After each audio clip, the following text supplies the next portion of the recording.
really shouldn't doing this.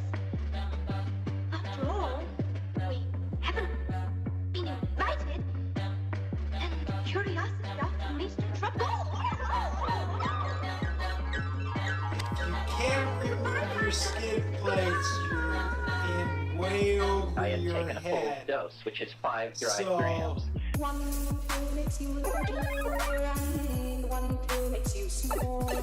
And the ones that mother gives you don't do anything at all. Sorry, ladies. 1 pill makes you larger. welcome to Toyota Time with Timmy the Toolman and Sean. Today, we've got a video for you that a lot of people have been waiting for, and that's the timing belt and water pump video. Now, with this job, there's a lot of associated parts while you're in there that you could replace or you might not replace.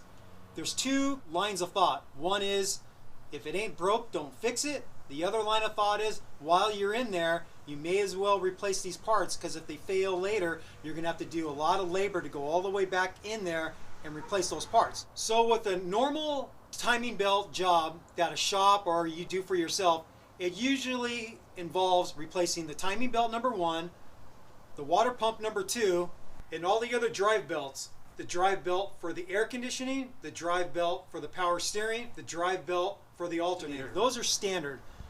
The additional things that you might be thinking about replacing because the miles on your truck are pretty high are the timing belt tensioner, the number 1 idler pulley, the number 2 idler pulley, the camshaft seals, and the crankshaft seals. Those are all things that are not necessarily you have to, but they're kind of that line of thought while you're in there and your truck has a pretty good amount of miles.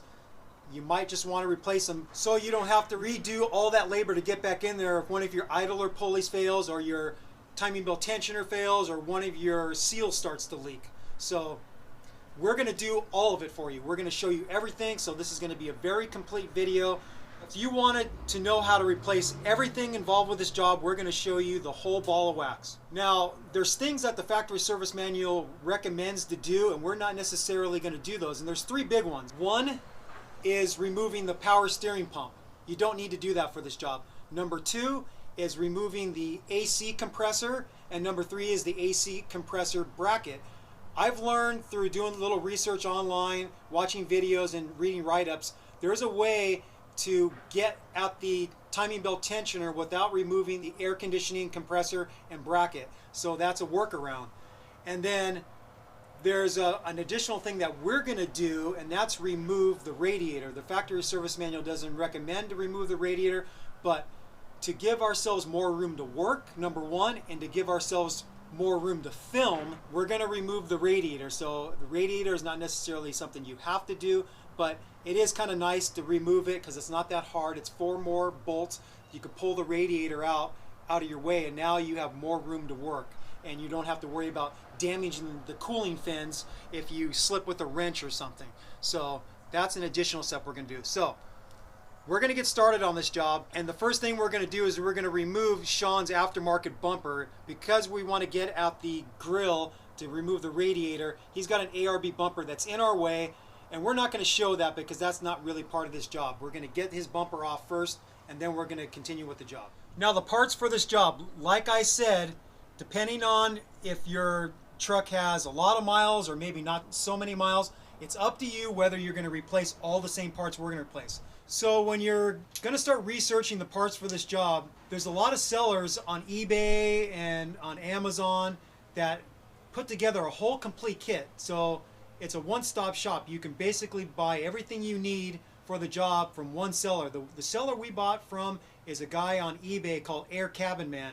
His kit was well recommended on the Toyota forums, so that's the one Sean bought. We'll put a link in the video description so you can buy that too if you decide to go that route. The only thing that the kit did not come with and is recommended to replace when you do this job is the crank pulley bolt. So Sean bought this from Toyota. He didn't get it from the eBay seller. So when you do this job, you should replace the crank pulley bolt. Now we're going to be, of course, referencing the factory service manual doing this repair because it's got all the steps we need to do. It's got the torque values. Okay, the first thing you have to do for this job is remove your skid plates. Get the skid plates out of the way. We're not going to show it because if you can't remove your skid plates, you're in way over your head. So get your skid plates off, the front and the rear, and then we'll go from there. All right, so this is a very involved job. You're going to be taking a lot of stuff off the engine, and anytime you're doing a job like this, you want to be really organized. Unless you've got a perfectly awesome photographic memory, you can remember where every single bolt goes. So to be organized, we're going to be using Ziplocs and Post-it notes. So as we take different fasteners off the engine, we're going to be putting them in the baggies and labeling with the Post-it note what they're for. And then when we're taking something off the engine, like say the water pump, for example, I'm not know for sure if there's different length bolts, but we're going to be paying attention where each bolt goes, so we're not going to put the wrong bolt in the wrong position. So keep everything separate and organized while you're doing this, and you'll have a much better chance of being successful getting everything back on the engine in its rightful spot, and you won't have that extra bolt or nut and you're trying to figure out, I wonder where that goes. So I highly recommend labeling everything as you go so you keep track of their stuff. Before you start the job, it's good to disconnect the negative cable off the battery because we're going to be disconnecting some electrical connections. So just to avoid any type of electrical arc or anything, we're just going to do good practice and disconnect the battery. All right, your skid plates are out of the way. The next thing we're going to do is we're going to drain the coolant out of the radiator. Now, if you're in the situation like Sean is where he replaced his coolant recently, you can absolutely reuse it. You just want a clean container. So this is perfectly clean. We're going to drain the coolant into this container and then reuse it at the end of the job.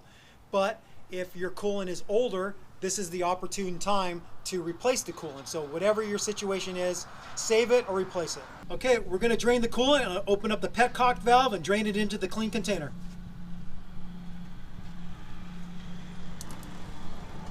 To quicken the draining of the coolant, remove your radiator cap.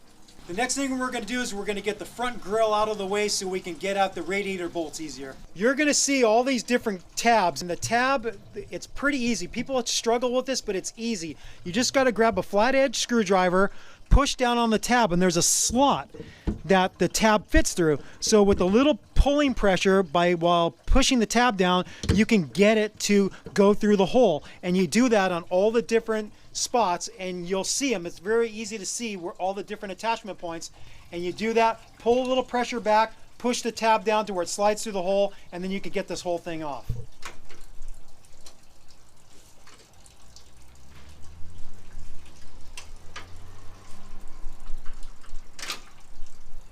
Now with the grill out of the way, I'll show you the 7 attachment points for the grill. You got 1, 2, 3, 4 on the top, and on the bottom you have another 3, 5, 6, 7. Those are all your attachment points. Once you get them off, you can pull it out. The next thing we're going to remove is the upper radiator hose. If you'll notice, the factory radiator hose is marked for you. The yellow side goes towards the engine. The white mark side goes towards the radiator. So use your tool of choice, needle nose pliers, channel locks, whatever you want. Squeeze the clamp, move it out of your way on both sides. So move the clamp inboard so you can slide it off the fittings. I'm going to remove it off the radiator side first. Now if this is stuck, I'm going to show you a tool that you can use. Since Sean just recently replaced this radiator hose, it's not really locked onto the fittings. But if it was on the engine for a really long time, a tool like this, like a pick tool, you get underneath there and you work it along the circumference to break the connection free from the fitting. And then once you do that, you just work it off. And then maybe as a last step, just kind of tilt it up to see if there's any coolant that's left in there. It's going to drop into the engine and not onto the ground. So the same thing, you want to just twist on this. If it's fighting you, then get a tool in there and try to get it free.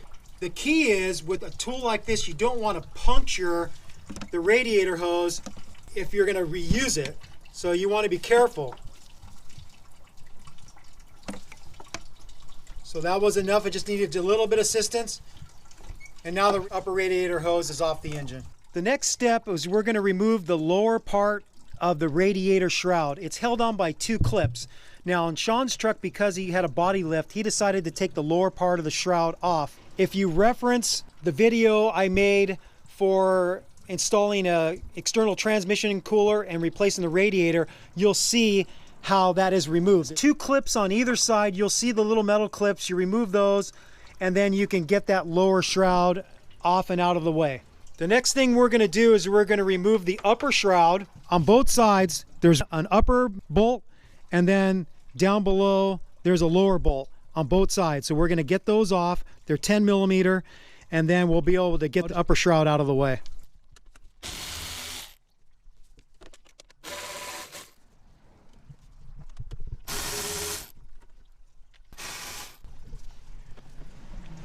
Okay, so all of the 4 10 millimeter bolts for the upper part of the fan shroud are out of the way, and I'm just gonna push this direction. Okay, so since we're removing the radiator, the next thing we're gonna do is we're gonna remove the transmission cooler lines off the bottom of the radiator nipples right here. 1 and 2. So again, if it gets stuck, just work a pick tool in here around the circumference to break it free. By the way, Sean added an external cooler, and the reason why this line's a little bit harder because it's just a little bit smaller diameter than the OEM tube size. So if you're in the same boat, this might fight you just a little bit getting it off. Get a catch pan ready because this is going to drain some ATF out.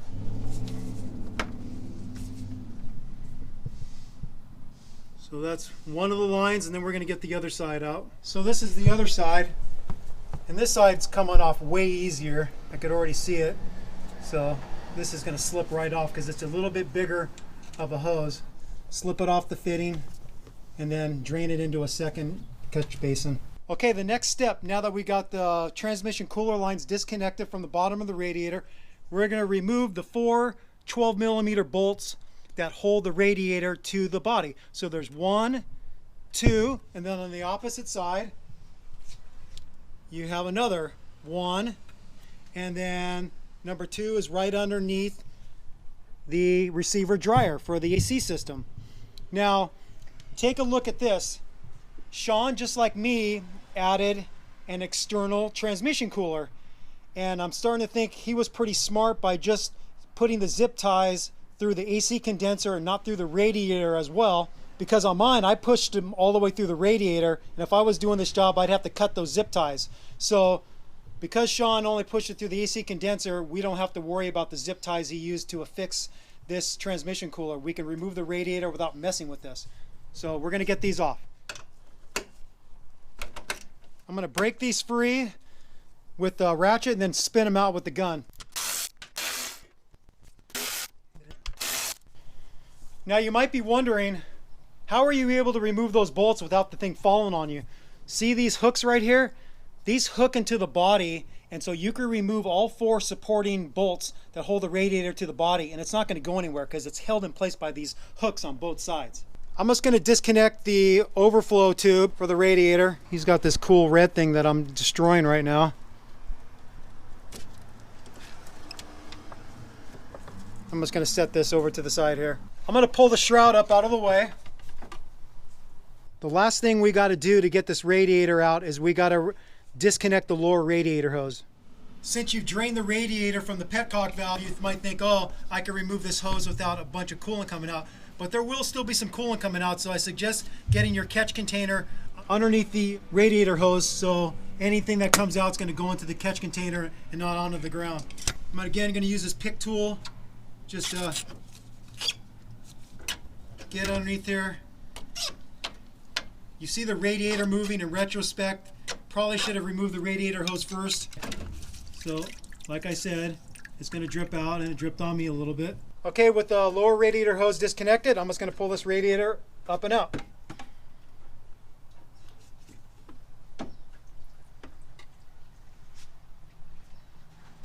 So the next thing we're going to do is we're going to remove the 4 12 millimeter nuts that hold the fan clutch and fan onto the fan pulley. So I'm just using a really long 12mm box end wrench. It's a 6-point and ratcheting, so it just gives me extra leverage to break these free.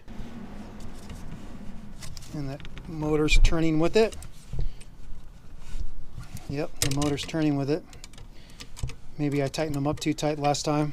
If the motor's turning on you, we're going to have to somehow wedge a little pry bar in here to hold it tight while we break each one free. So that's what I'm going to do, is I'm going to get a little pry bar between two of the nuts that I'm not working on and hold it steady to where it won't turn on me. So see how I get this pry bar in between two of the nuts, and I'm holding opposing pressure, pushing towards the right side of the engine while I'm loosening this other one, and then I can loosen it. And so that's what I'm going to do. I'm going to loosen them all first by getting this pry bar in between two of the nuts and then get another one free. And I'm going to turn the crankshaft pulley, and I'll show you that in a second, and to get the nut I'm working on right up on top. Okay, so I'm on the crank pulley bolt with a long 19mm with a 1/2-inch drive ratchet, and I'm just going to turn the motor clockwise. You always want to turn it clockwise, that's the way it turns. And I'm just going to get the next nut I want to loosen in the right position. So I'm going to turn it a little bit and then just make sure it's looking good for the next one, which it is, so I can pry between these two ones on the left and break this one free. So that's what I'm going to do each time, is keep on moving it to where I can get the one I'm working on the right position, where I can get the pry bar on the left side. Again, I've got the pry bar in the position. I'm loosening it, and then I'm going to turn the crankshaft pulley, pulled again, get this one in this position, and then do the same thing till I get them all loose. Just like all jobs, we ran into a snag. This fan clutch does not want to remove from the pulley. It should just pull off easily. It's stuck. So we're next just going to work on removing the drive belts and work around this, and then we could slide the fan clutch with the pulley off all at the same time. Okay, we're going to work on getting the belts off. The outermost belt first is the power steering belt. We're going to loosen this pivot bolt right here, and then the next thing we're going to loosen is right down in here. It's the lock nut for the adjuster, and then on the back side is the bolt you turn to loosen the belt. And of course, we got somebody hedging right behind us. It's great. Okay, I'm going to go for the pivot bolt first. I'm going to loosen this. It's a 14mm. Just got to loosen it. You don't have to take it all the way out. Next thing I'm going to do is loosen the adjuster lock nut. Okay, I'm using a short 14mm to turn the adjuster. Now that it's loose, I could actually just back it off with my hand. Once you have the adjuster loose enough, you just pivot it in, and then you can work the belt off. And because we couldn't get the fan out of the way, you just got to work it around the fan and take it off. Next thing we're going to do is we're going to loosen this 14mm bolt that holds the air conditioning tensioning pulley on. Just loosen it, and then we're going to turn this adjuster to take tension off the pulley. The pulley will go upward so we can remove this AC belt. So that's loose. It just has to be loose, not all the way out. And then I'm going to start loosening this.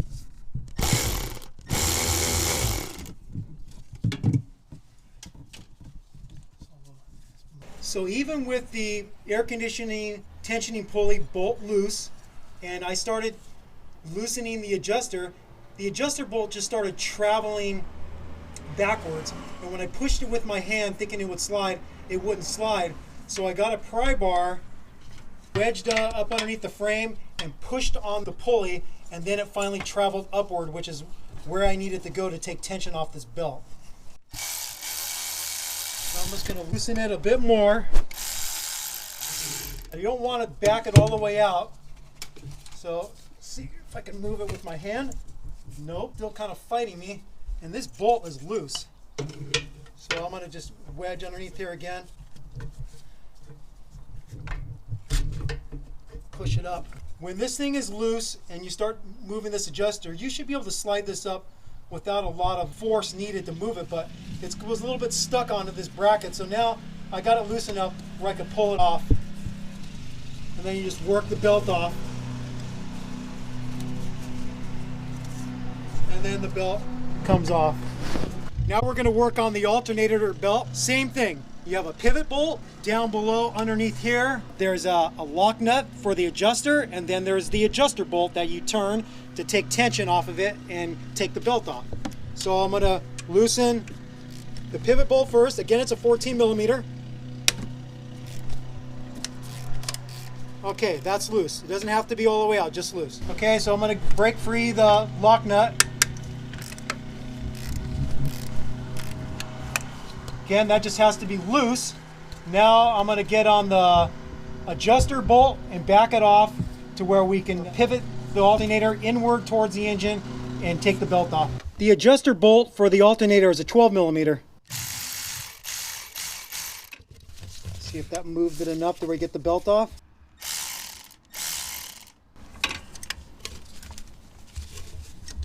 There we go. That's enough. Now we got the alternator belt off. What's interesting, now that we have the belts free and there's movement in these pulleys, I thought the fan clutch was stuck onto here, but it's really not. It's just kind of locked onto the bolts of the actual fan bracket, which is weird. So mine went on really easy. So I'm trying to wiggle it off with my hands. Oh, there it comes. Finally. So I thought this surface was welded onto the pulley, but it wasn't. It was just hung up on the studs. So now we finally got the fan clutch off. So I'm just going to slide these fan pulleys off and just note the orientation. So when I slide this one off, you have this more concave side with a lot of space facing the engine. So this is the outermost one, and then I don't think you could really get this one on backwards. It only goes on one way. So this one goes on first, and then the dished outside goes on next. So let's take these off. Okay, the next step is we're going to take this 10 millimeter bolt out to loosen the dipstick.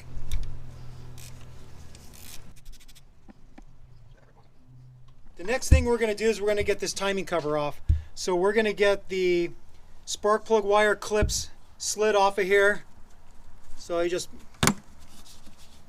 pop them off. And then there's a clip right here. I'm just going to compress with the needle nose pliers and work it out. So now that's free. And then now we're going to work on getting all the bolts loose that hold this cover on. There are 6 10 millimeter bolts holding the number 2 timing cover onto the engine. So starting on the right side here, there's one below here to the left of the dipstick. You go up here, there's another one here, one here, one here, one there, and then right below this cam position sensor connection, there's another one right back here, which will be kind of hard to see. So we're going to remove all those.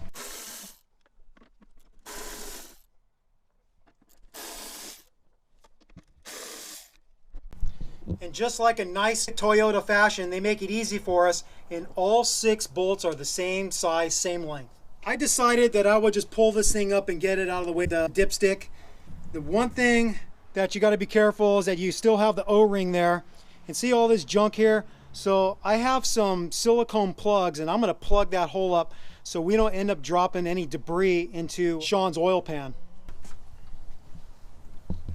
The whole point is while we're working on his engine, we don't want to drop any dirt or grit or coolant inside his oil pan. So plug it up with something if you follow our lead and remove the dipstick tube.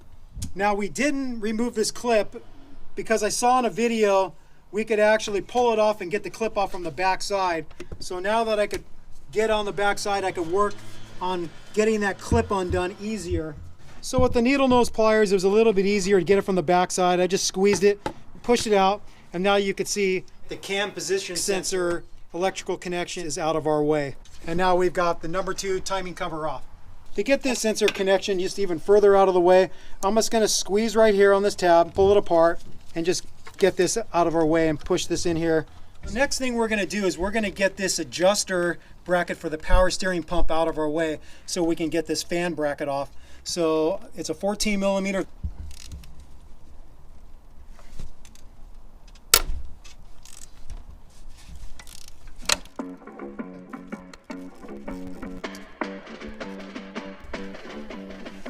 This washer came with, it looks like it's attached to the nut. That's how it's built, unless it's just locked on there, but So now that we got that out of the way, let's try to get this off. So I'm going to get this lock nut for the adjuster off all the way.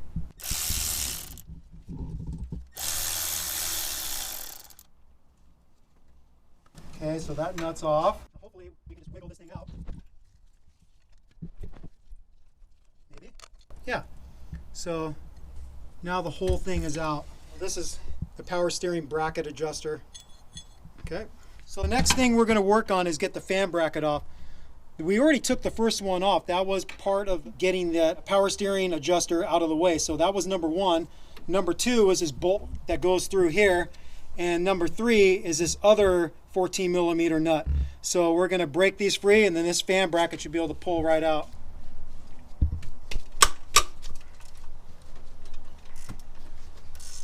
That's loose.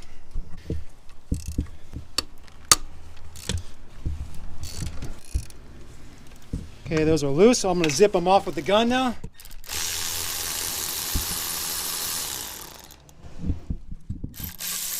Uh-oh, the whole stud's coming out. This might happen, so the whole stud's coming out. So we're going to have to make sure we get this back into the engine. So this might happen to you. The whole stud came out of the engine. Okay, so now that we have the bolts out and the nuts off, this should just slide right off. This is your fan bracket. We got the fan bracket off. We could just feel it. Feel if there's any play in the bearing. I'm rocking it back and forth. Don't feel anything. It spins really nice and smooth. So I'm going to say that this bearing is intact. No play. Very smooth. So we could definitely reuse this part. The lower radiator hose off the neck that goes to the water pump. So it's going to squeeze the clamp, drop it down out of our way. See if we can twist this, and we can. We could just get it off. If you, again, struggle, get some type of pick tool, like so, get underneath it, work around the circumference, break it free of the neck, and then you can pull it off. And again, note, Toyota makes it easy for you. The yellow goes towards the engine, the white goes towards the radiator. Okay, the next step is we're going to remove the crank pulley bolt, which is down yonder. Now, if you have a small enough impact gun, you can get in there, but even by trying different scenarios of putting the socket on first and trying to weasel this thing in there, it's hitting the AC condenser and it's not going to work. And if you're wondering, this is a DeWalt gun, the DCF899. It won't work. It's not going to cut it. You have a shorter, a more compact gun that's strong enough to remove this bolt, then go for it. So we're going to mention a few different ways you can tackle getting this crank bolt off. Number one, if you have a gun that's strong enough and will fit in there, that's one way. The next method, which we're not going to use in this video, is the starter bump method. So they keep the battery connected so they have power. They get a 19 millimeter socket on there. They get a breaker bar resting against the driver's side frame. And since the engine wants to turn clockwise as you're facing the front of the vehicle, they rest a breaker bar on the frame. When you just click it and turn, the power of the motor is going to turn it clockwise, and with the breaker bar holding the socket, it's going to loosen it for you. So the engine does the work for you. So that's one way that people do it. They call it the starter bump method. Now let's go to the next method. So Schley Tools makes this harmonic balancer holder tool, spelled S-C-H-L-E-Y. So it's got these pins, and the pins, you can see the pins, pinholes. So this tool will slide in like so and capture those pins. I can get it in there, find the hole, Tim, like so.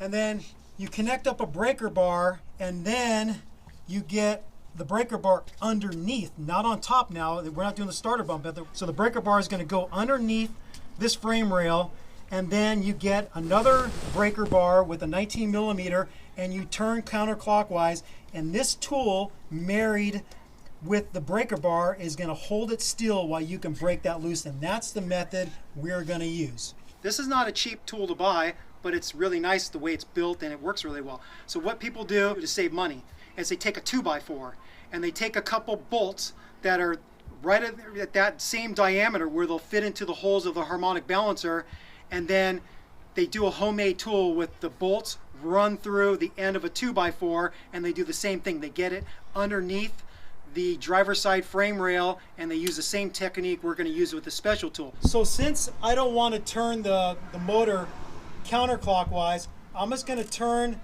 the crank pulley bolt until I get this lined up to where I can get that breaker bar just underneath the driver's side frame rail. So I'm going to eyeball it. Oh, I think I went too far. I'm going to have to go around again. 1, 2 makes you larger, and 1, 2 makes you small. And the ones that mother gives you don't do anything at all. Okay, perfect. So here's the setup. I make sure that the pins on the special tool are fully seated into the harmonic balancer. I've got it connected to like a medium-sized, maybe about a foot-long breaker bar that's now resting underneath the drive side frame rail. So as I get another long breaker bar with a lot of leverage with a 19mm socket, I'm going to be able to turn it counterclockwise and break it free while this is being held steady by the frame. Okay, we talked about the setup, and now here's a view of where's the crank pulley bolt that we're going to be removing now. I'm trying the underneath method, so I kind of want to get my hand on here, because my one concern is if I'm not paying attention, it might rock itself off the bolt and strip it. So I'm holding pressure inward while pushing with one hand, and it came loose. It wasn't that bad. And there's your crank pulley bolt out. Now I can remove this whole assembly here. Come on out. There we go. Okay, this crankshaft pulley coming off is fighting us. We tried to get a pry bar in a couple different spots. It's on there pretty good. You can see right here, previous mechanics did a number on it and cracked it, but it's still not really affecting the belt. But there's a jagged edge here where they cracked it somehow doing something, prying on it, and broke it. So the factory service manual shows a way where you can use a special service tool number. We don't have that special service tool, but what we have over here, I'll show you, bearing separator push puller set from OTC, and it's number 4518. So this puller set comes with different bearing splitters and different length rods you connect to it, and it also has this doohickey. So this could hook up to a bearing splitter and you could pull a bearing off, but we're going to use it in the same fashion that the factory service manual recommends, and we're going to put the bolts in, screw them into the harmonic balancer or the crankshaft pulley, and then we're going to drive this against the crankshaft pulley bolt and pull that pulley off the engine. So these bolts are a M8 size bolt with a 1.25 pitch, and they thread into the bigger holes on this harmonic balancer or the crankshaft pulley. The two bigger holes have threads. Can't really easily see it, but if you look deep inside, they do have threads in there. So we're gonna get these started, and then we're gonna get that puller in place. I'm gonna use the puller to drive against the crank bolt and draw this thing off. So we have the two M8 size bolts, and they were almost 4 inches. They were 100mm length bolts. Threaded them into the big holes, and if you actually look on the back side here, you can see that the threads are sticking through a little bit, and that's okay, because we wanted to make sure we got through the whole thing and it's grabbing really good. So, because there was 1 inch of threads, and there's probably about a little over 1/4 inch sticking out of the back side, so they're not hitting anything. So now I'm screwing down on this rod, which is going to be pushing against the crank bolt, and hopefully it's going to draw this pulley off. When you're using a puller to get the crank pulley off, you only partially screw in the crank bolt, so when you apply force with this screw bar against the crank bolt, the pulley has area where it can travel backwards. You don't want the crank bolt all the way against the pulley.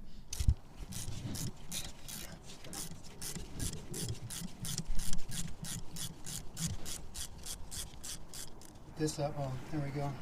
Got this thing off quite a bit. See if I can wiggle it off the rest of the way here.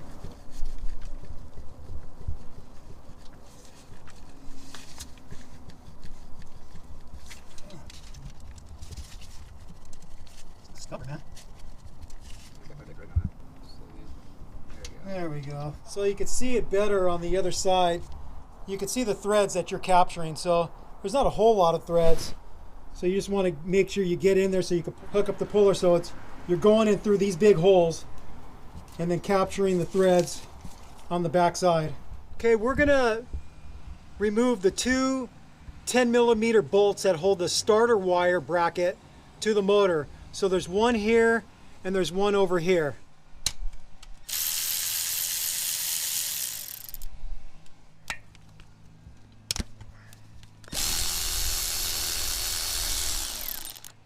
These are a really small fastener, a little shorty, 10mm.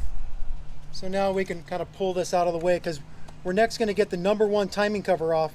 So we just got to be able to pull this enough out of our way to where we get to 4 bolts. 1, 2, 3 here, and the 4th one for the #1 timing cover is right here.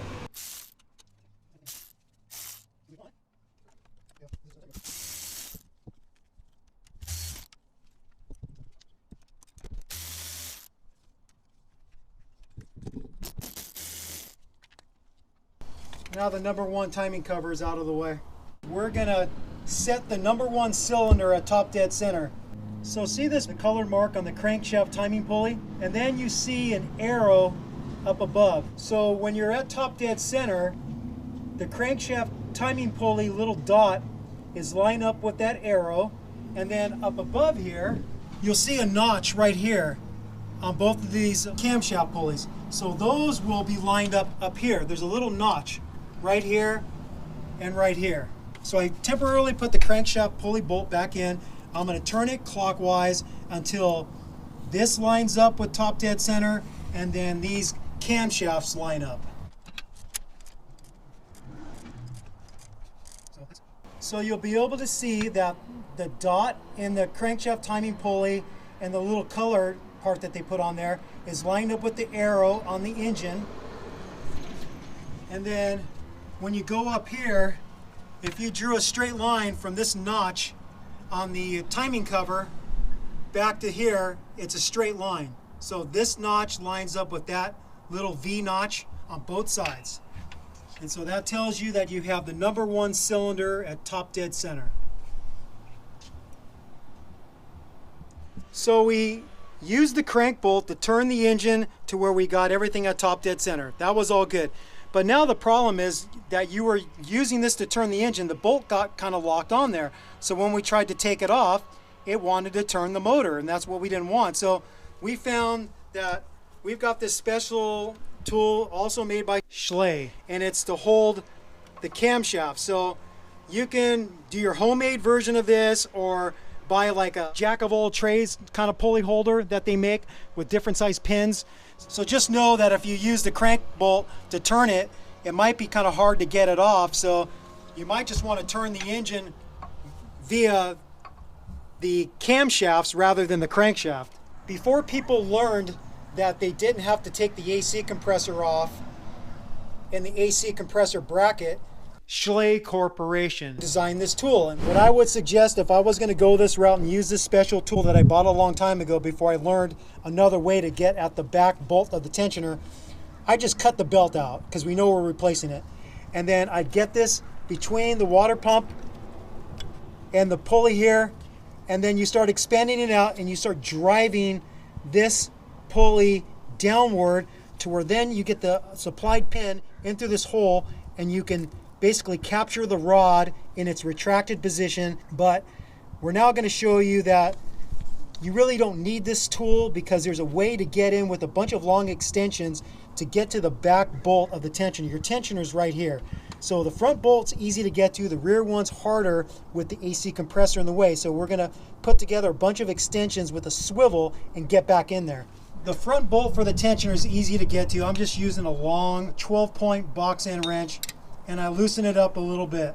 Now I'm going to get the extensions together and show you how you can go up underneath with a long extension and a swivel to get onto the other back bolt back here. So I can't take credit for this. A guy who did another timing belt job for this actual application of getting to the back bolt for the timing belt tensioner, he puts a little black tape on here just to make this thing a little less wobbly. So you want it some wobble, but not a ton, so you can have an easier time keeping it where you want. You don't want it flopping around, but you want a little bit more rigidity. So a little bit of black tape on there, electrical tape, will help just give it a little bit of flex, but not too much. So you can see where I'm accessing. I have a long 3/8 drive extension going between the frame and the oil pan up between this bracket right here in this wiring harness. And then it's going to a 3/8 swivel to a short 12 millimeter 3/8 socket. And then with the tape on there, it's helping me kind of hold the swivel from turning too much.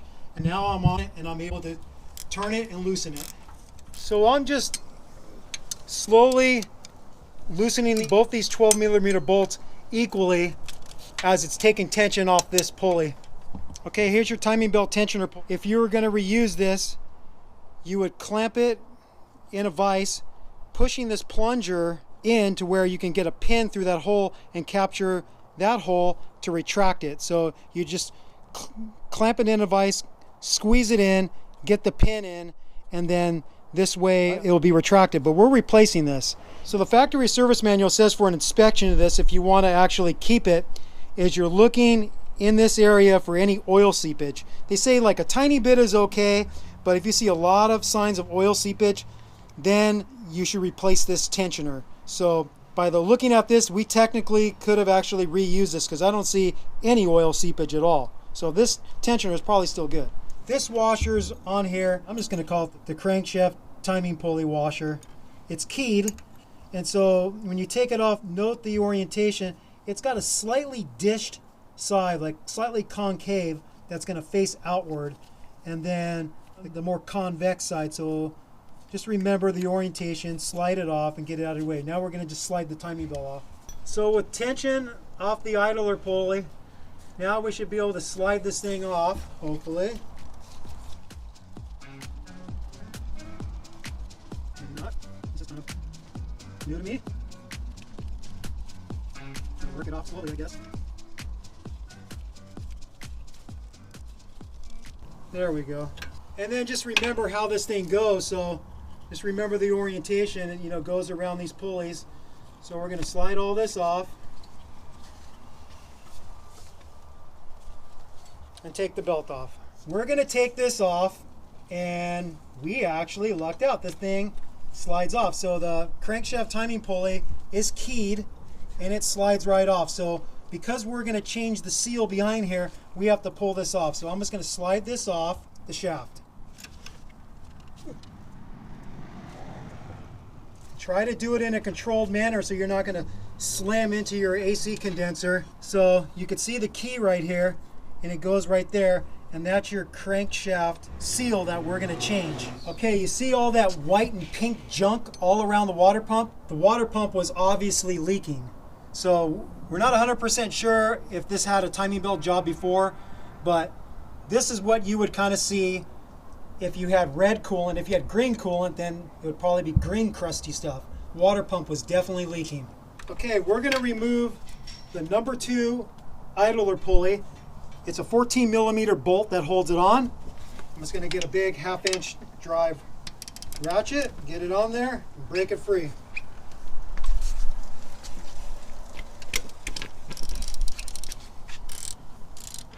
And that's loose.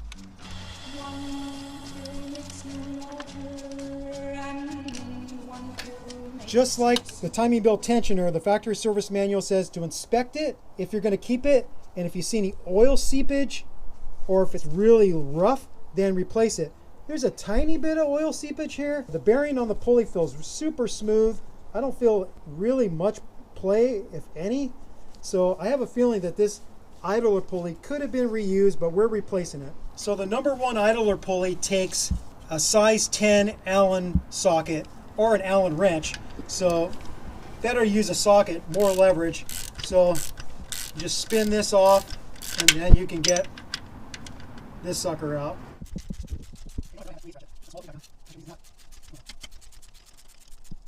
When you take this out, remember there's a washer that goes behind here. So don't forget that. Whether you're putting the old one back in or a new one in, you have this washer that goes behind. Okay?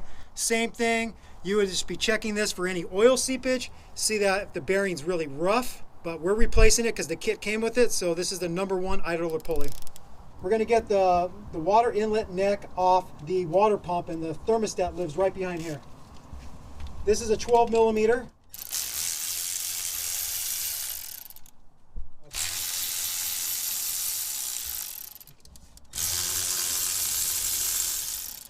It's good to get your coolant catch basin underneath here again, because a little bit of more coolant's going to come out.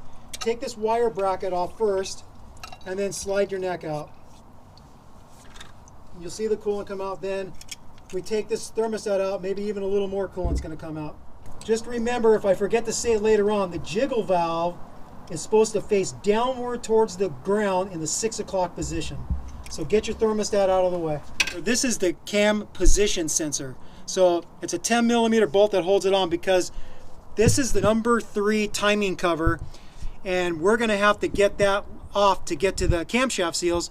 So I'm going to get this out of the way, and then we're going to work on getting these camshaft pulleys off so we can remove this cover.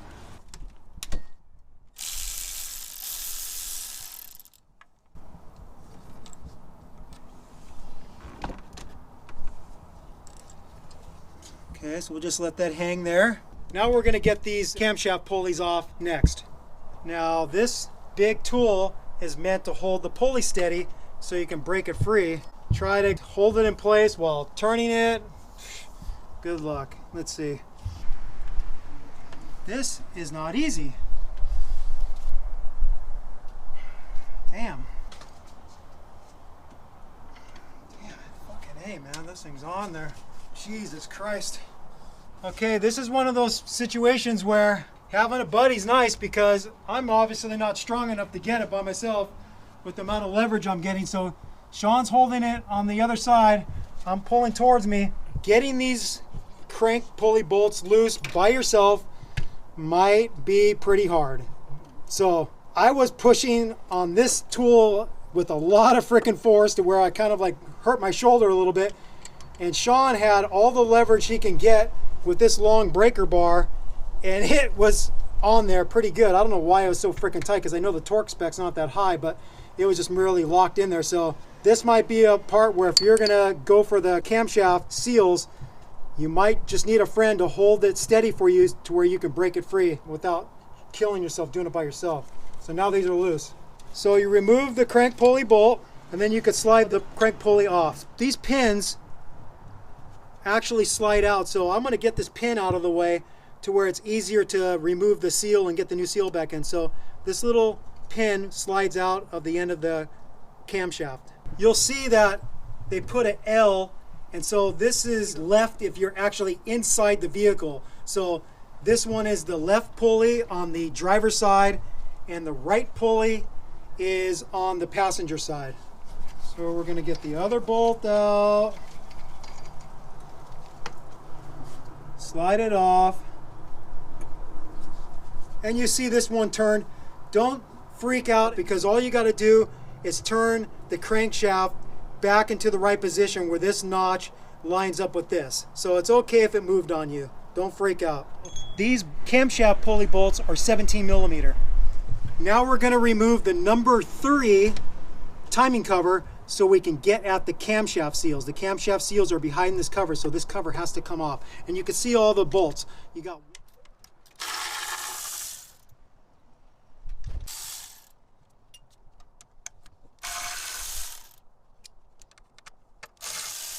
so then this thing should pry away, I think. Oh, there's a little tab here for the wiring bracket. So you have to slip this wiring loom that goes over the top of the valve covers. Is there anything holding us up over here? Oh, this whole sensor came out. Okay, so we got to remember how that goes. It goes behind here. Now what else is holding us up? Oh, there's another bolt here. There's one more bolt here I didn't see. Okay. Number 3 timing cover is off. Now you can see we have access to the camshaft seals. So you got your right camshaft and you got your left camshaft. The brown part that you're looking at right there, that's the seal. And here's your camshaft. So the brown thing or the maroon looking thing is the seal. Here's a handy little tool that the Lisle Corporation makes, L-I-S-L-E. And it's got this little hook, okay? And this is your like your little leverage point. So you get underneath the seal, you push it, get this out of your way for right now, get it under the seal, in between the crankshaft and the seal, get it in there, and then turn it down. And then you got to get this device here that you can use something to push against. So I'm pushing against the valve cover, and I'm going to push towards the engine and pull the seal out. So you can see I got the leverage on there and the seal's coming out. I might have to get another spot maybe, or maybe just need a little bit more push. Get it here.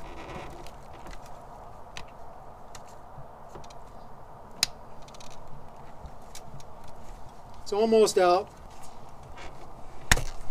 There we go.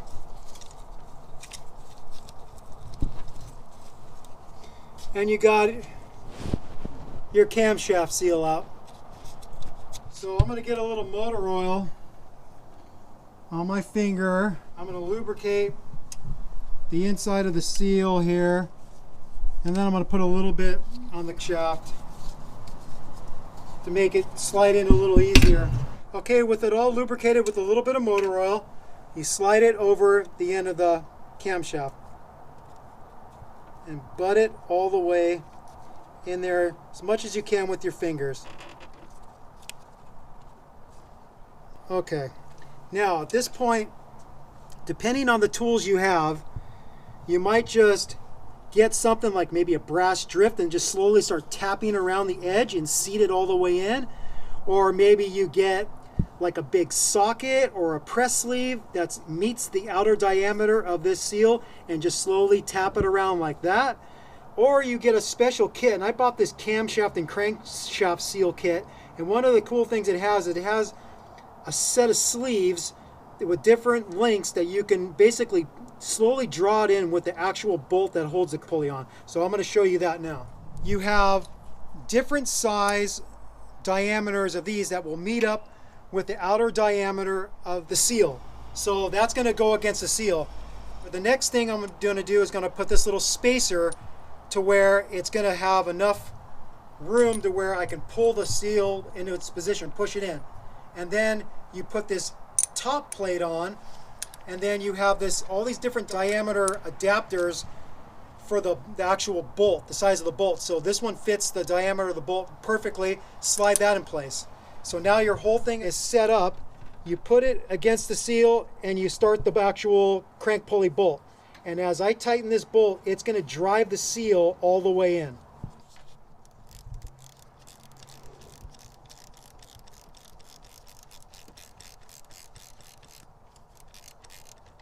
Okay, I'm going to back that off and just double check the depth. So unfortunately, this bolt bottomed out before the seal was all the way pressed in, and the next size sleeve is too wide where I can't even get the thread started. So we're going to go with the other method of just tapping it in place.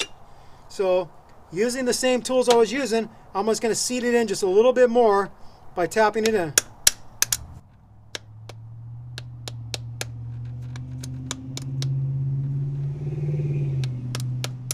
And what we're noticing by just comparing the sides, this seal should be pretty much flush with the head. And so it looks like we're almost there. We need to go a little bit more.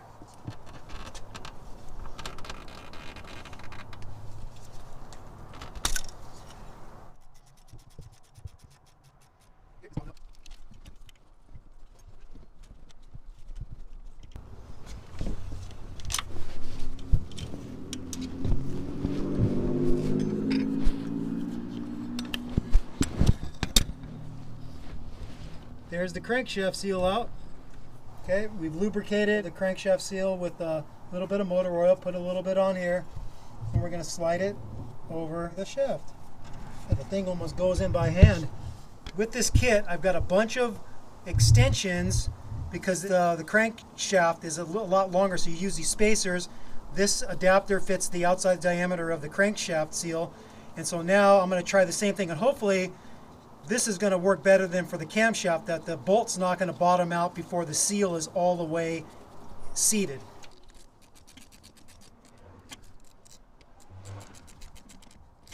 The depth of the seal, from what we've figured out, is it's equal to the little inside bevel here. So not flush with the actual outside lip, but with the inside bevel. So now the next step, we got the camshaft and crank seals replaced. Now we're going to get the water pump off, and it's a bunch of 12mm bolts.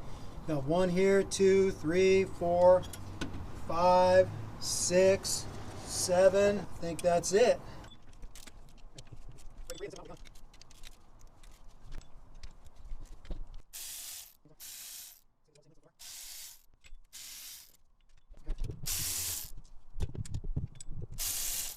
We gotta get this hose off first.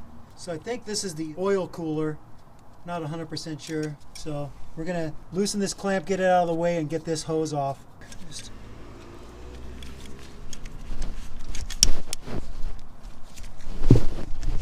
work it out of the way.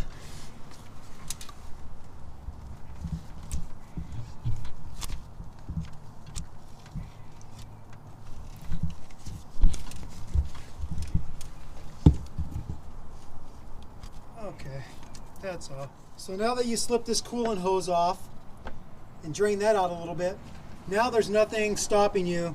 If it's stuck a little bit, maybe tap on it with a plastic hammer or whatever, break it loose, and then you can pull this off, and you can see this sealant is coming with it. So instead of using a gasket, they use sealant, and this is your water pump.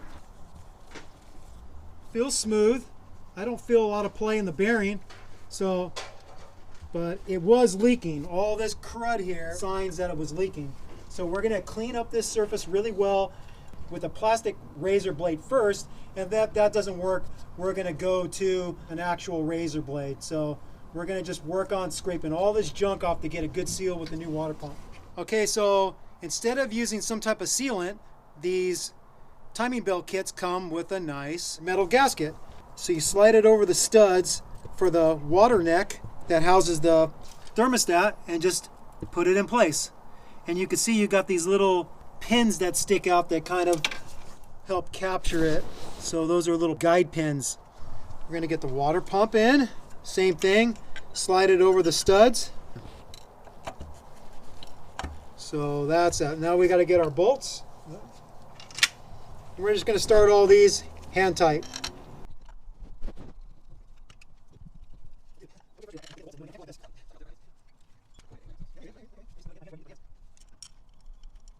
Okay, so cinch all these up hand tight, and then we're gonna get these torqued to spec. So the torque value for these water pump bolts is 14 foot-pounds, but my 3/8 torque wrench only goes down to like 10 foot-pounds. I think I'll get a more accurate torque with my inch-pounds. So we did a conversion. 14 foot-pounds is 168 inch-pounds. So I got my inch-pound torque wrench, and it's set to 168. Just like any good practice, I'm just gonna cinch them up a little at a time. I'm not going to bring any bolt to the full torque spec right away. So they're all started with finger tight, and then I'm just going around kind of in a crossing pattern and bringing them up slowly.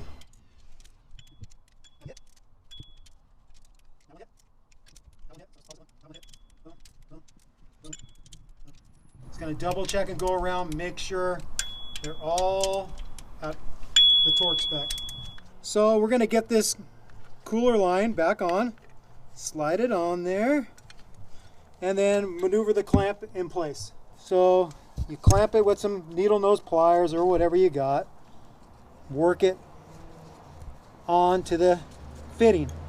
Just got a lot of junk, a lot of gunk. Okay, that's good right there. Sean's putting a different thermostat on because he ultimately is going to put a supercharger. So he's putting on a thermostat that opens up at 170 degrees. It's not 180 like the factory one. So this one doesn't have a jiggle valve. So, but if you have the jiggle valve, the OEM thermostat, again, you want the jiggle valve pointing towards the ground in the 6 o'clock position. So set that in there. Next, we're going to get this waterway neck, whatever you want to call it, that houses the thermostat. Okay, with this one, remember, slide this wire bracket on, capture that. Okay, and then we got to get the bottom one.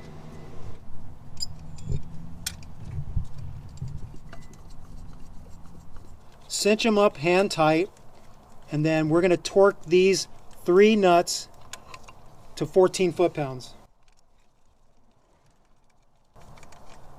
Okay, just like before, we're going to slowly bring these up to the torque spec. Just give a little bit of a turn each time and bring it up to the 14 foot-pounds or 168 inch-pounds.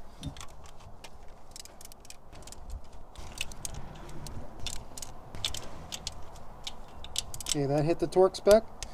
That hit the torque spec. And that's the torque spec, okay. Okay, now that the water pump is back in place, we're going to get the number 3 timing cover back in. Remember the wiring loom snaps on this little piece right here. Now we just got to get all these little 10mm bolts in place.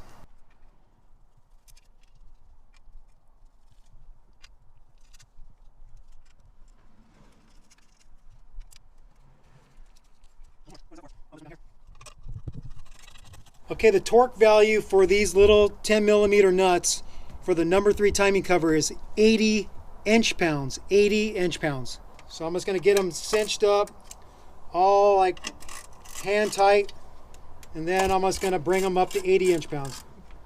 Do one more pass, making sure they're all at 80 inch-pounds, and call it good.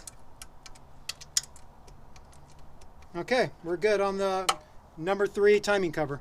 Now we're going to get the cam pulleys back on. Remember your little pin. Slide your pin inside here, like so, and then get the left one. Remember, the left one is as you're sitting in the vehicle, so the left is on the driver's side, and fit it on there.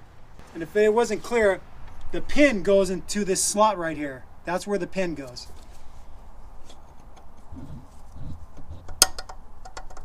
Okay, now we're going to get our bolt on, and we'll get the other side on the same way.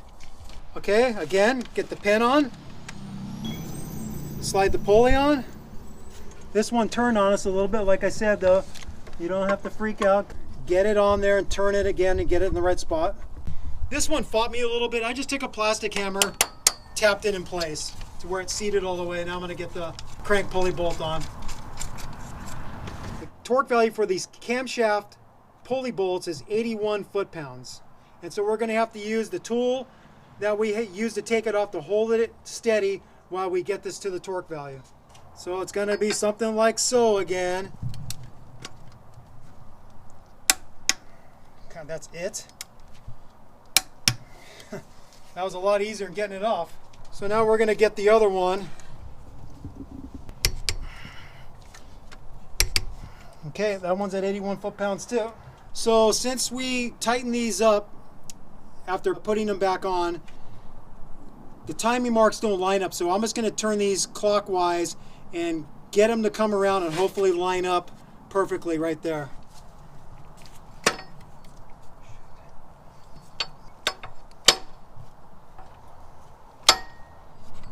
So we're going to get this cam position sensor. See this little pin? It goes in that little hole right there. So it's a little guide. Just get this 10mm bolt. And I don't know what the torque spec for this is, but I'm going to assume same size bolt. I'm just going to go with 80 inch-pounds. It's not really holding a whole lot, just this little sensor. So I'm just going to cinch up this little cam position sensor.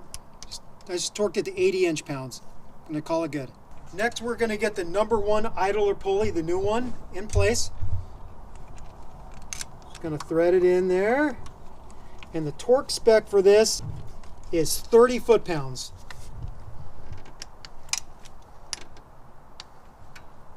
30 foot-pounds. Okay, see this rubber jobber here?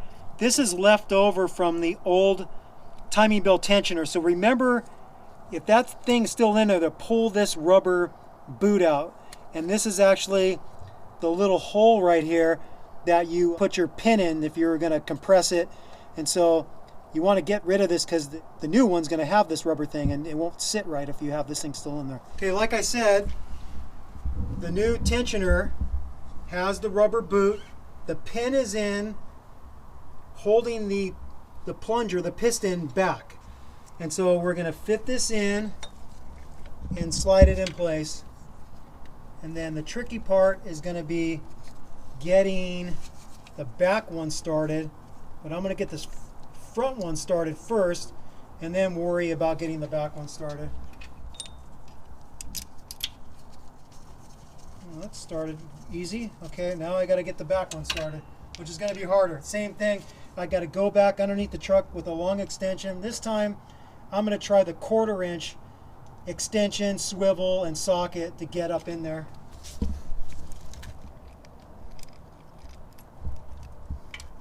I think it's starting in. That was easier than I thought it was going to be. So the torque spec for the bolts that hold the timing belt tensioner on are 20 foot-pounds. You can't really get a torque wrench on there because a socket and the torque wrench don't fit on there. And then the back one with the 1/4 inch ratchet, it was flexing. So what did we do? We got them good and tight. We got them cinched up nice and tight.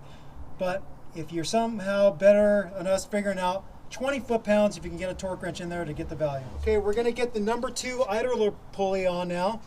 Remember this hex bolt right here slides in.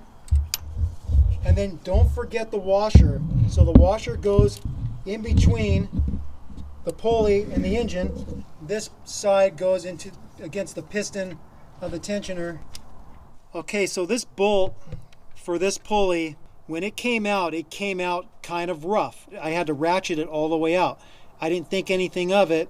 Putting it back in, the hole stripped. So I don't know what happened. This is aluminum, this crankshaft cover, I guess. I don't know what the correct term is, but it's aluminum. And so going back in, it felt a little rough, but it turned in fine with 3/8 drive, no problem. When I bottomed out the bolt, it started stripping. And then when I pulled the bolt out, a bunch of threads came out with it. So we ended up having to go to an auto parts store, get a helicoil, drilled it out to a bigger size, and got the right size helicoil. It's an M10 1.25 pitch, and we drilled it out, installed a helicoil, and we lucked out. It's holding. So got this to be able to torque to 30 foot-pounds, which is the right spec. And now we're finally at the point where we're going to get the crankshaft timing gear back on and then get this belt on. So remember, this is keyed, this crankshaft timing gear. So it only could go on one way, and slide it in place. And you can see here, crankshaft is still at top dead center. So this makes it nice. See how they have left cam, right cam, and then somewhere down here they might even have the crank seat, and they have the crankshaft. So these are all supposed to line up with their respective marks. So remember, left side is from you sitting in the vehicle. So I'm going to slip this around and get it lined up right with that notch. Okay? The line is right there pointing at the notch, and then this line is also lining up with the notch on the timing cover. We're going to wrap it underneath this idler pulley. This shaft is ready to pop over, so if I move this a little bit too much, it's going to pop over, and then I have to turn it all the way around. So at this point, it's just wanting to kick over. So I'm hoping that doesn't happen to us. I had to pull it kind of taut, and then now this arrow's pointing at the slot in the cam pulley, and then this is lining up also right here.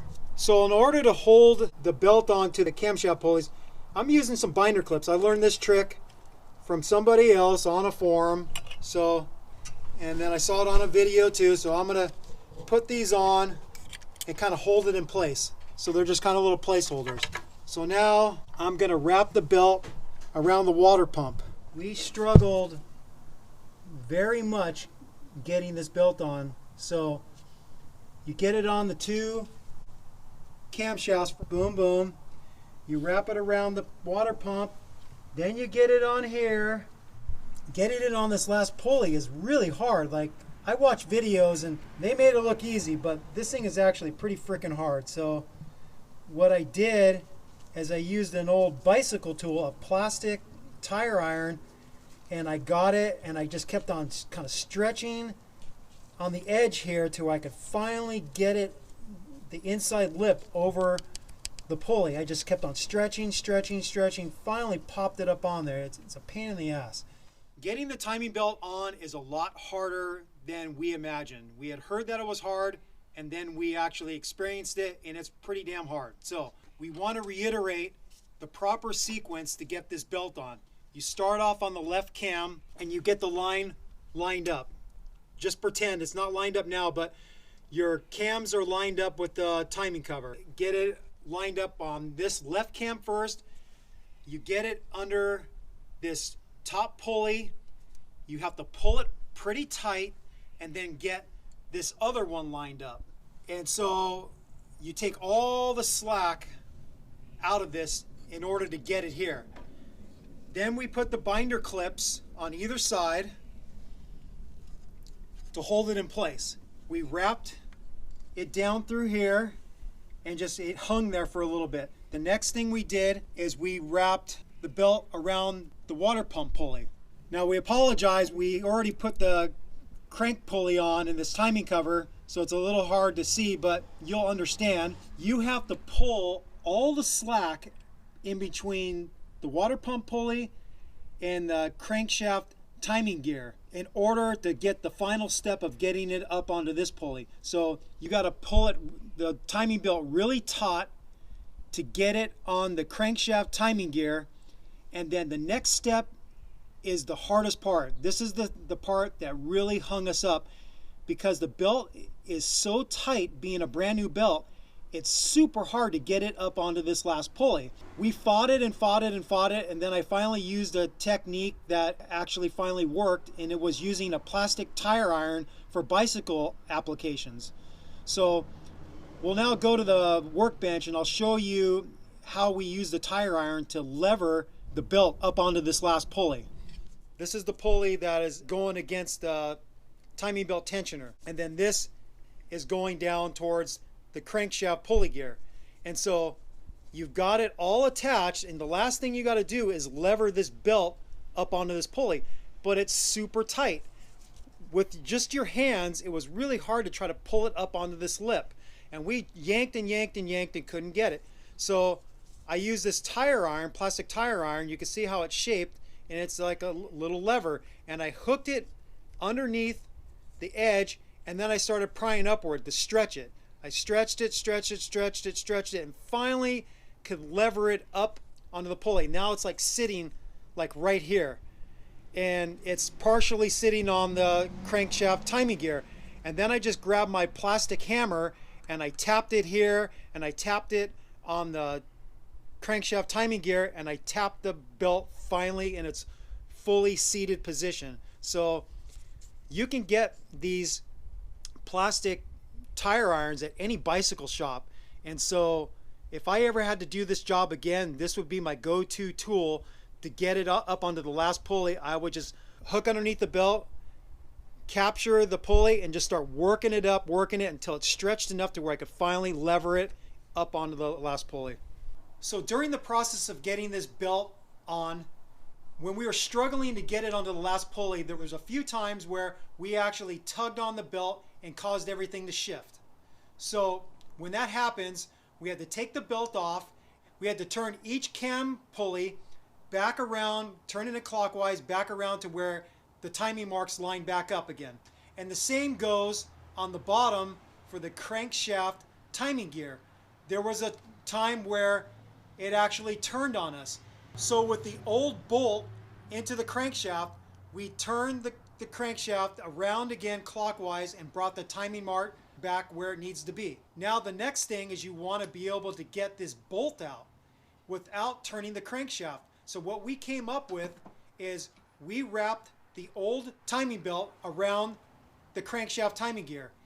And then we did that because we wanted to protect the timing gear from the channel locks we were going to use to hold the gear steady while we got a 19mm socket and a wrench to break it free. So by using the old timing belt clamped with the channel locks, that held the gear steady while we were able to loosen this up and not change the position of the crank gear.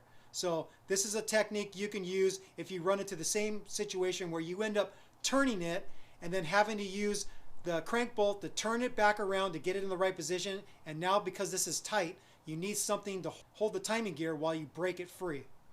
Okay, just as a double check, we turned the crank pulley bolt and we went around 2 revolutions. And what you're looking for is you're looking for that these 2 are still lined up, so that the notch on each cam sprocket, take a straight edge, it's lined up with the notch on the timing belt cover. Check the other side, same thing.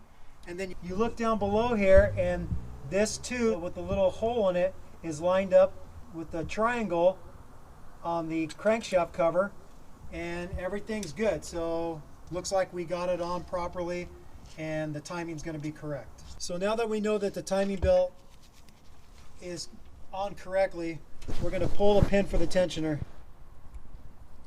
Next, we're going to get this washer back in. Remember, the concave side faces out and it's keyed, so slide that in.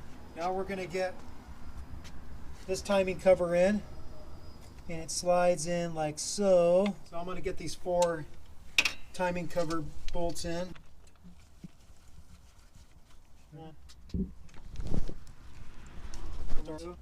We're going to torque all these bolts for this plastic timing cover down here to 80 inch-pounds.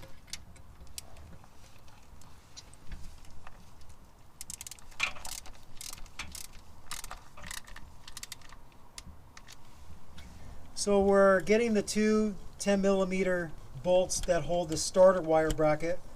Okay, so we're going to torque the starter wire bracket bolts to 80 inch-pounds.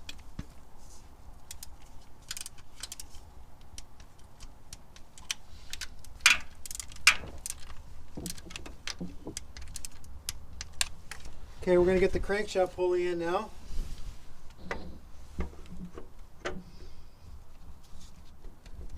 There you go. Now we got to get the bolt on. The big Mamba Jamba bolt. New bolt, that is. And now this is going to take, again, the special tool, and we're going to hold it steady against the frame. And we're going to torque this to 217 foot-pounds. Okay, so this is the setup. We have the special tool holding the crank pulley steady.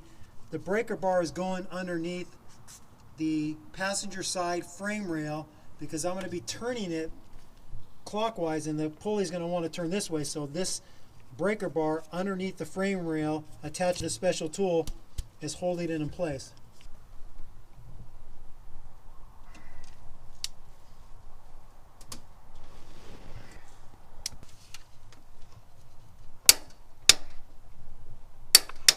Okay, 217 foot-pounds.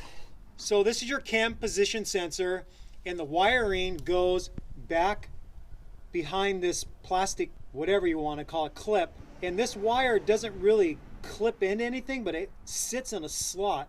So when you're getting the position sensor wiring back in position, just make sure that it's sitting up on this little plastic bracket, and then the wire then goes through this indentation in the timing cover. So when you put the other timing cover over the top of the timing belt, the wire is going to be captured in this indentation and basically held to where it can't go anywhere.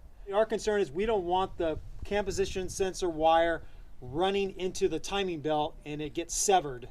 So remember when I took the fan bracket off that this stud came out with the nut and I had to get it back on the engine. So I cleaned up the threads, I put a little blue Loctite on the end of the male threads, and I screwed it in by hand. Next, I got 2 nuts against each other and I tightened them to where they're locked together. So then with the 2 wrenches on both nuts tightened up against each other, you can then tighten the stud into the engine to however tight you want to get it. They don't have to be super tight, but I cinched it up nice and snug, and hopefully if this job ever has to be done again, the little bit of Loctite and it being tight enough, the nut's going to come off and the stud isn't going to come with it.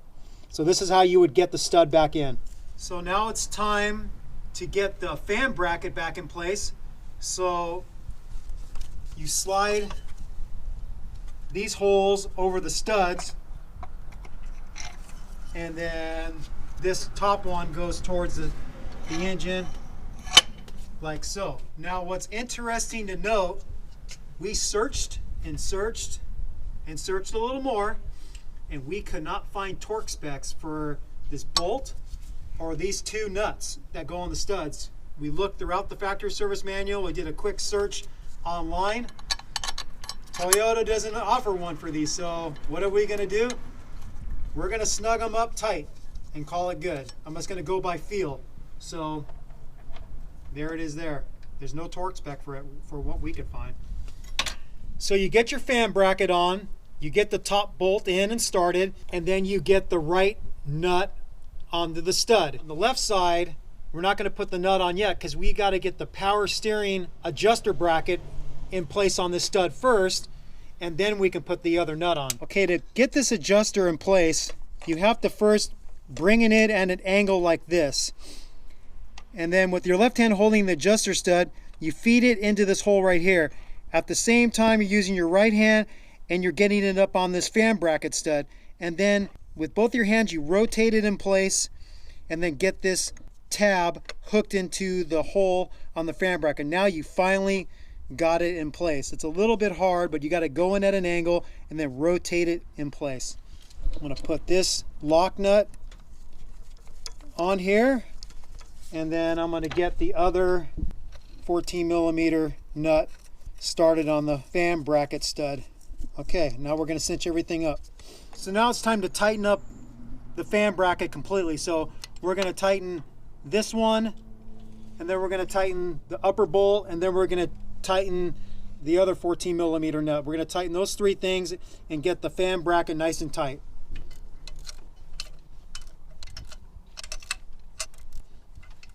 Before you put the timing cover back on, make sure the cam position wire is going through the indentation in the rear cover back here. So when you put the timing cover number 2 on top of it, it's going to capture it in that groove so the wire can't move around on you or get crimped.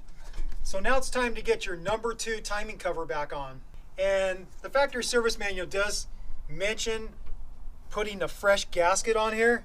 And we got a slight little tear here, but is this anything to worry about? No. This is, I think, just to keep debris out, and it's mostly intact with this one little tear. So it's up to you whether you're going to try to get a new gasket from the factory and pry this one off and put a new one on. We're not going to do it. We're just going to put this one back on as is. Remember, don't have this cam position sensor back here. You have to have it outside, remember? So make sure that your spark plug wire clips are up out of your way. You slide it over. This wire right here is going to kind of get in your way, so you got to pull this over with your finger and then slide it in place and get these wires up on the top, not underneath, okay? And then now you're ready to start putting bolts in. So these are 10mm. I'm going to get one started here on the right side first. Just get them started. Work my way around. You got one up here. Here we go. That one started. That one started. That one started. It's right here. And that one started.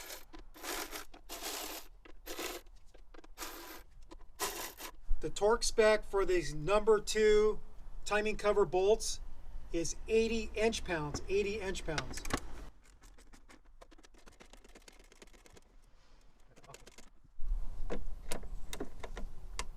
Okay, that one's too 80 inch-pounds. 80 inch-pounds. 80 inch-pounds. That one's good. That one's good.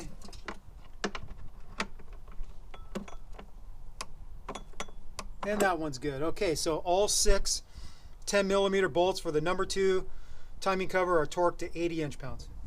So we're going to reconnect the cam position sensor electrical connection. Give a little tug to make sure that's connected good, and then slide it back in to this hole. The clip goes in this hole and it captures it, like so. Next thing we're going to do is we're going to get all the clips for the spark plug wires connected. So this thing slips in here and snaps in, like so. And these just slip on top. 1, 2, 3.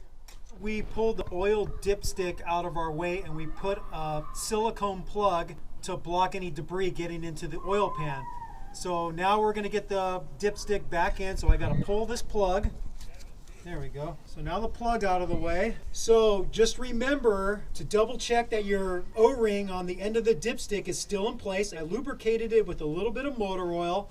So the path for the dipstick is you go right behind this wiring harness, right about there. So then aim for the hole. There we go. And then slide it home. Boom. It has a natural stop to it, and you'll know if you got it fully seated, because then this hole is going to line up with the bolt hole on the alternator bracket. Get your 10mm nut in place. We got the 10mm bolt in place. We're going to torque it to 71 inch-pounds. That's it. Very light torque spec. Don't forget to get your dipstick back into the dipstick tube. Okay, now it's time we're going to get our fan pulleys. We got the 2 pulleys, right? So the bigger of the 2 pulleys goes on first. So this side faces the engine, and you slide it over the studs, like so. The next one, the more dished out side, more concave side, faces the engine, and then you slide that over the pulleys also. The next thing we're going to do is we're going to get the fan clutch in place. This came off kind of stiff on the stud, so I think I'm going to have to wiggle this in place onto the studs. For some reason it fits on kind of tight. Wiggle it on to where I get most of the play out first. Like I said earlier in the video, when I did the fan clutch on my vehicle and another vehicle, it slid on a lot easier. So I don't know what it is with Sean's rig, but it just doesn't want to go on the studs as smooth as the other ones I've done. But it's on there. Now we're just going to get all the nuts on there, and then we could draw this in place fully. This is actually a lot easier to get the nuts started because the belts aren't on there right now, so you're not having to turn the engine. You could just freely turn the fan and get the next stud up on the top, which is much easier to get the nut on when the stud is facing the top of the engine. It's easier to get your hand in there. So let's get the last one in there. Now, it's pretty obvious when you look at this, you can't get a torque wrench in there. So what am I going to do? I'm just going to cinch them up snug right now, and then once I get the belts on and some of the tension of the belt and the engine holding the belts, I'm going to get the final tightening of it. So right now I'm just going to get them kind of snug. Okay, we got all 4 snugged up, and now we're going to start getting the belts on. So now we're going to get the first belt on, which is the one closest to the engine, and that's going to be the alternator belt. So we're going to fit it around the fan, get it down around the fan blades, and then get it on this innermost pulley, and then get it on the crankshaft pulley, and then finally fit it over here. And am I almost there? There we go, it's on.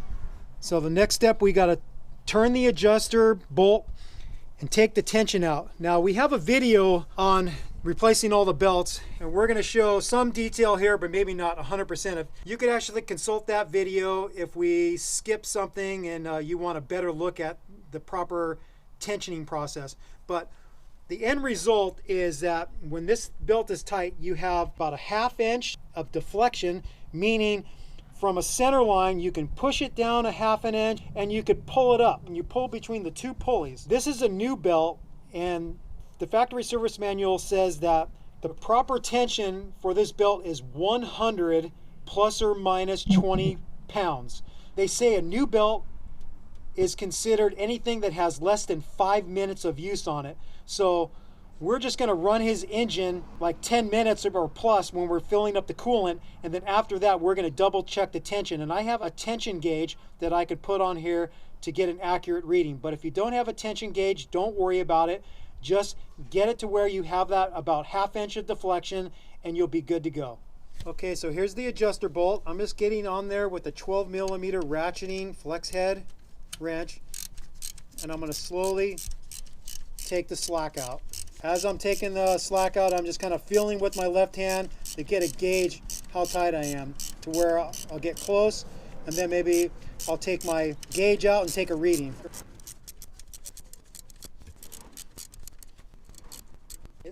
That's about right. I'm going to take a reading right there. That's showing 100, but this is a brand new belt, and the factory service manual says that a brand new belt would be 160. So I think what I'm going to do is bring this up to closer to 120, and then maybe after it stretches just a little bit from running it for over 5 minutes, it will probably bring it down. So I'm going to go a little bit above 100 and give that my starting point. Now that I have the tension for the alternator belt close to where I want it, I'm going to tighten the adjuster lock nut. So I didn't tighten this up fully. I snugged it down because I know I'm probably going to come back and do a final adjustment on this alternator belt. So this is just snugged up, not fully tightened just yet. Also, make sure you snug up the pivot bolt, and then once we get the final tension right on the belt, then we'll torque these to spec. But right now, just cinch it up snug. The air conditioning belt is the hardest one of the three to get on. The key to making it easy for yourself is you got to back off this adjuster all the way to where you can slide this up to where it's bottomed out. It can't go any further, okay? First, hook it onto the crankshaft pulley. Next, get it onto the AC tensioner pulley. Then you start wrapping it around the actual air conditioning pulley. And you just gotta feed it on there, work it with your fingers, and you can get it on there. It's a little bit hard, but with enough play in that tensioning pulley, you can slide it on there, and there it is. It's finally in place. And then now, what I'm gonna do is to adjust the belt, is I'm gonna tighten this adjuster, and it's gonna draw this tensioning pulley downward and put tension on the belt.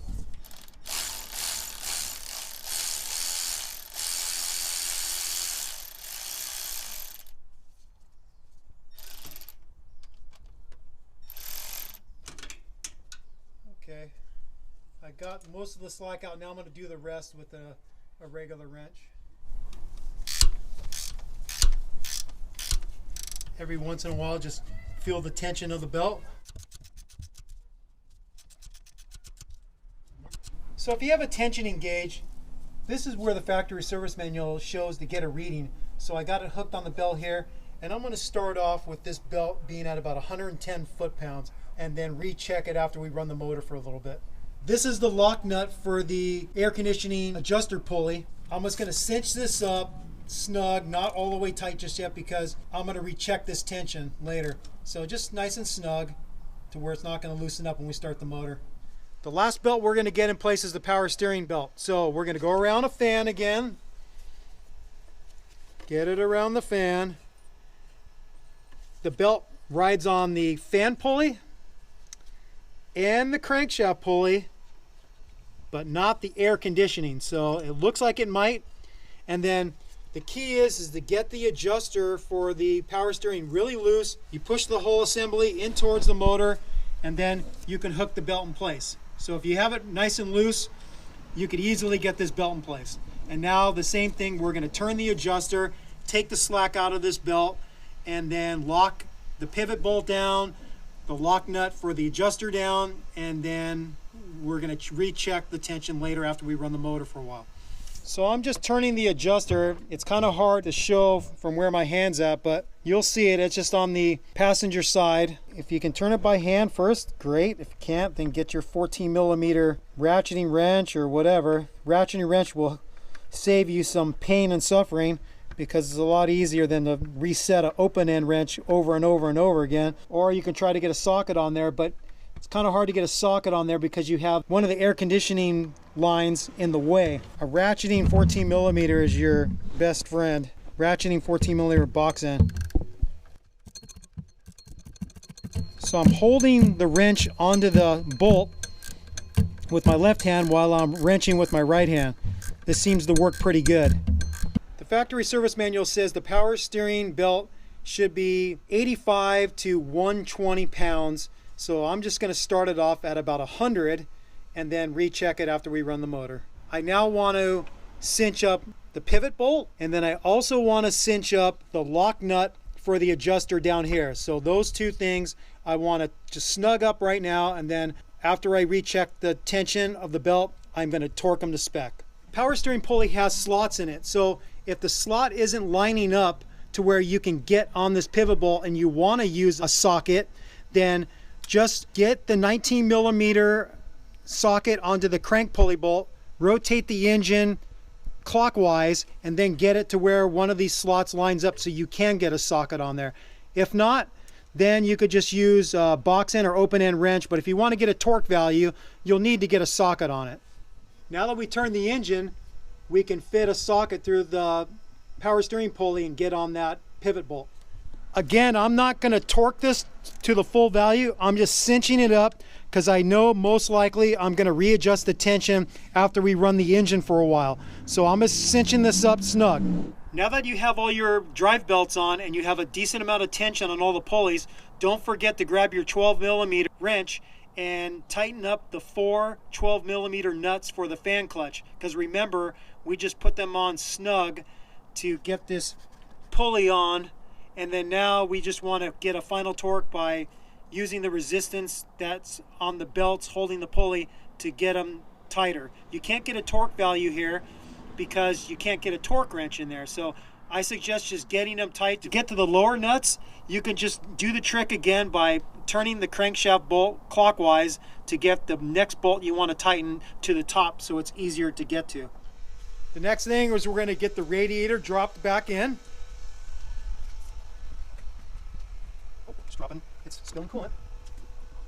Slide it back in, and then you want to capture these bracket spots right here and right there. So now that on both sides this bracket is hooked into the body right here, now you don't have to hold on to it anymore. You could just get the 4 bolts that hold the radiator to the body in place.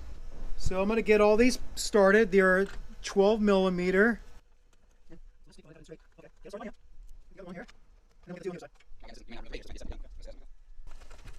So the torque value for the radiator bolts is 8.7 foot-pounds or 105 inch-pounds. So I'm using an inch-pound set at 105. Very light torque spec. Now we're going to get the transmission cooler lines back in place. So slip it over the fitting.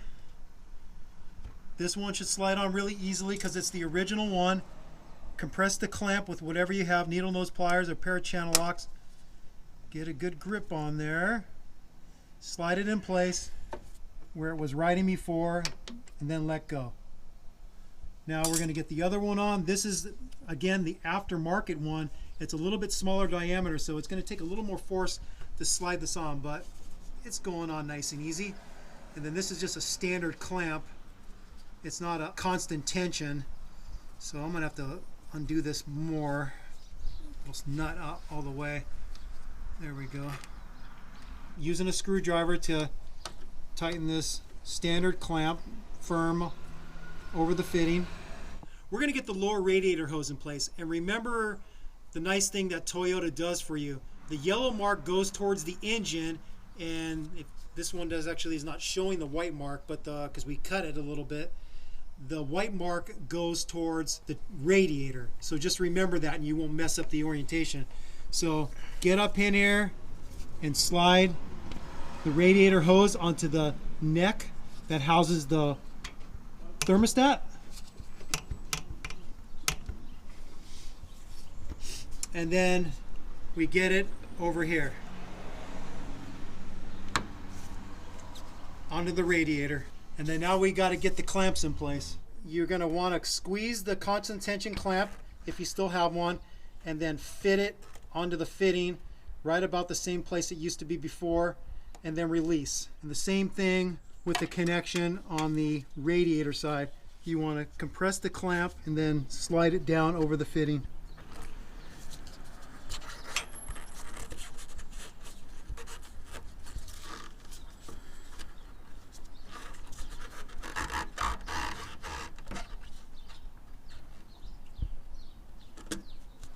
Like so. Next, we're going to get the shroud in place, so slide it between the fan and the radiator. And then get your 10mm bolts started.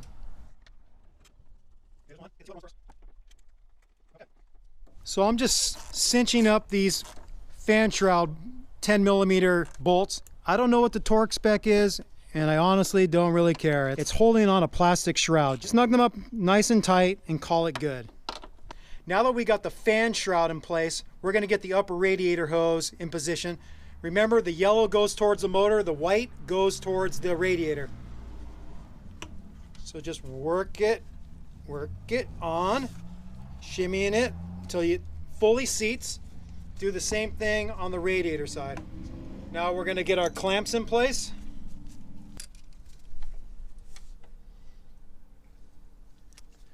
And then we're going to get the one on the radiator side in place. So now we're going to get the radiator overflow tube slid back on. And I'm going to have to move this a little bit. Slide it on all the way. Then get your clamp faced to the side so you can remove the radiator cap. Since we pulled the radiator out and disconnected the transmission cooler lines, we lost a fair amount of transmission fluid. So we know we lost somewhere in the area of maybe about 1.5 quarts. So we're just going to start with 1 quart, and then after we run the motor, we're going to double check the level and just see that it's in the cold level. If it's not in the cold level yet, then we'll add a little bit more. You just have to have a Dextron 3 compatible transmission fluid. This is from Toyota, and this is what they have available for Dextron 3 applications. We're ready to fill the radiator with coolant.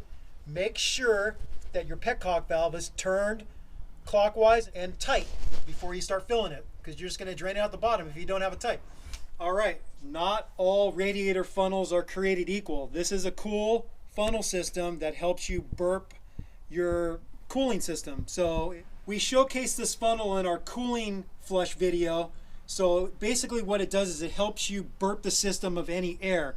So remember that the proper mix is a 50-50 mix. So you have two choices. You can buy a 50-50 mix that's pre-diluted already, like this is, or you get the full concentrate and then you make your own mix. What you want to make sure is you add the same coolant that you had before, because if you're not flushing the system, you still have coolant left in the heater core and in the engine. So you want to use the same coolant. So if you say, for example, you had Prestone Green, you want to use Prestone Green again because you want to mix the two types of coolant. But since Sean already has Toyota coolant in there, we're going to use the Toyota brand.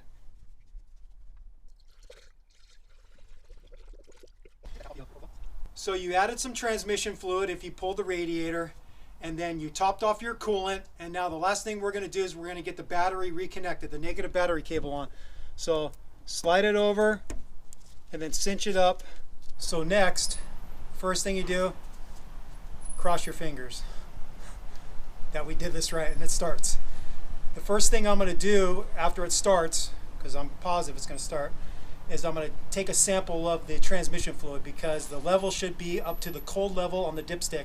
And so if it's not, then I'm going to add a little bit of transmission fluid till it's up to the cold level, and then we're going to go through the process of burping the system. And we're not going to show you the whole coolant system burping because we have a video for that. You could click on the link that we'll provide, and you can just watch that and see how we burp the system, all right? Okay, moment of truth. He's gonna start it.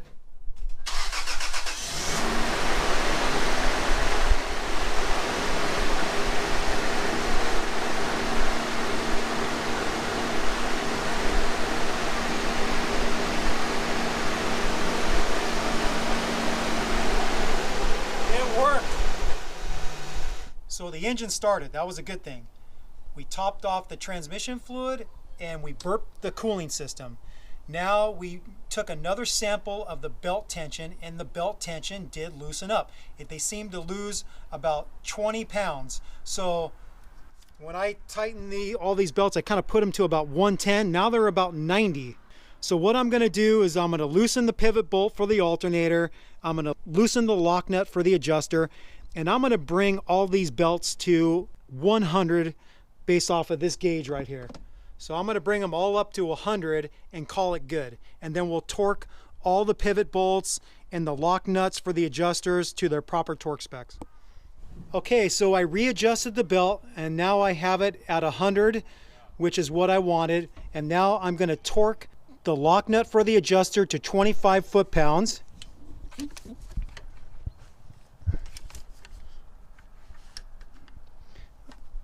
Okay, and then I'm going to torque the pivot bolt to 38 foot-pounds. So I'm going to torque the alternator pivot bolt to 38 foot-pounds.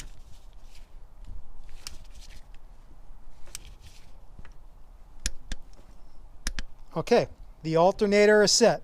Now we're going to adjust the power steering, get that up to 100, and then the last one we'll work on is the AC. I now have the power steering belt readjusted to where I want it, right at about 100. And then I'm going to torque the pivot bolt and the lock nut for the adjuster to 32 foot-pounds.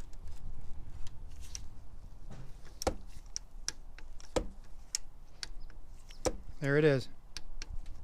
And I get the adjuster too. So now that I readjusted the tension on the AC belt to 100 also, now I have to torque the AC idler pulley or tensioning pulley to 29 foot-pounds. And there it is. All the belts are now properly adjusted. Now that we have our belts all properly adjusted, the final step we're going to do is we're going to take his truck on a test drive somewhere in about the 10-mile range, make sure the transmission is up to operating temperature, come back on level ground, and we're going to see that the transmission fluid level on the dipstick is now in the hot range. And the normal operating temperature for the transmission on this 3.4 liter V6 Toyota 4Runner is 158 to 176. So if you have some type of scan gauge or OBD2 reader to a phone app, you'd want to bring it to that range, somewhere in between 158 and 176. One thing I forgot to mention, while you have the engine running and you're still at the place where you're working on it, look at all your connections. We disconnected a lot of things. We disconnected the radiator hoses, we disconnected the water pump, we put in new seals on the engine. So just give a good once over, look at everything, make sure you didn't leave any tools in the engine, make sure you didn't leave any rags on top of the motor, and just give it a good once over on top and below, looking for leaks, looking for tools you left, and then you take it for a test drive. All right, better late than never. We finally finished this timing belt, water pump, and all associated replacement parts job. And it was a hard job. And it wasn't necessarily a hard job just because timing belts are hard. We ran into some hurdles that we weren't exactly expecting. Number one, which is I guess something we should have known because it is, you know, known to fight people, is the crank pulley. So I didn't have in my possession the right size bolts to work with my little puller kit.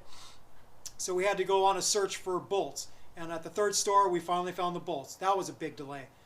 The next hurdle was that we found when we were putting the idler pulley that goes against the timing belt tensioner, the last mechanic or the last owner stripped it. I would look through the video footage and I could see from some of our footage threads hanging through that bolt hole. So when I first took that bolt out it felt rough the whole way out, and that should have told me something, but I was just kind of oblivious, just in the middle of the heat of battle with this repair, and didn't really think that the thing was stripped. I didn't find out till I tried to tighten the bolt and the damn thing was stripped. Then we were stuck. So I luckily remembered there was a thing called a helicoil, and drove to the neighborhood O'Reilly's, and sure as shit, they have one.